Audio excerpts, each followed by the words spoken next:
Words ending with ఈడి. పిల్లలు, ఈ వీడియోలో మనం ఈడితో ముగిసే పదాలను చూడబోతున్నాం.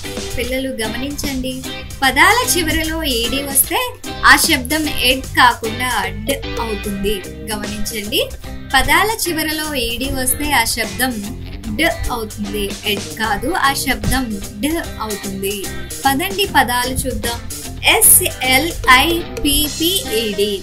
SLIPP యొక్క ఉచ్చారణ అవుతుంది స్లిప్, ఈడి యొక్క శబ్దం అవుతుంది డ్.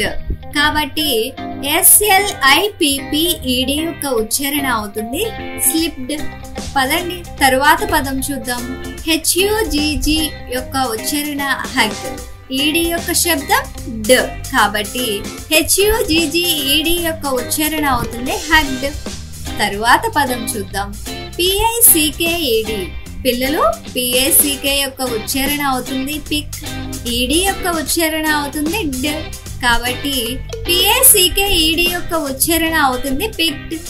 తరువాత పదం చూద్దాం. LOCKED.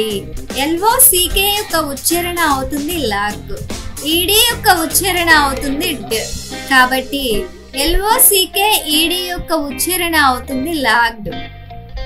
Words with ING. పిల్లలు, ING యొక్క శబ్దం ఇంగ్ అవుతుంది. పదండి కొన్ని పదాలు చూద్దాం. PICKING.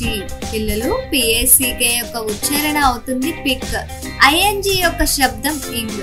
కాబట్టి PICKING యొక్క ఉచ్చారణ అవుతుంది పిక్ ఇంగ్, పికింగ్. తరువాత పదం చూద్దాం. CHECKING. పిల్లలు, CHECK యొక్క ఉచ్చారణ అవుతుంది చెక్, ING యొక్క శబ్దం ఇంగ్. కాబట్టి CHECKING యొక్క ఉచ్చారణ అవుతుంది చెకింగ్. తరువాత పదం చూద్దాం. SPEAKING. SPEAK యొక్క ఉచ్చారణ స్పీక్ అవుతుంది, ING యొక్క శబ్దం ఇంగ్. కాబట్టి SPEAKING యొక్క ఉచ్చారణ అవుతుంది స్పీక్ ఇంగ్, స్పీకింగ్. తరువాత పదం చూద్దాం. SHOCKING. పిల్లలు, SHOCK యొక్క ఉచ్చారణ అవుతుంది షాక్, ING యొక్క శబ్దం ఇంగ్. కాబట్టి SHOCKING యొక్క ఉచ్చారణ అవుతుంది షాక్ ఇంగ్, షాకింగ్. అర్థమవుతుందిగా పిల్లలు? ఈ వీడియోలో మనం పదం చివరిలో ING వస్తే ఆ శబ్దం ఇంగ్ అవుతుందని నేర్చుకున్నాం. అదే ఈడి వస్తే శబ్దం డ్ అవుతుంది. పదండి ఈ వీడియో మరోసారి చూద్దాం, మరియు ING మరియు ఈడితో ముగిసే పదాలను ఎలా చదవాలో నేర్చుకుందాం.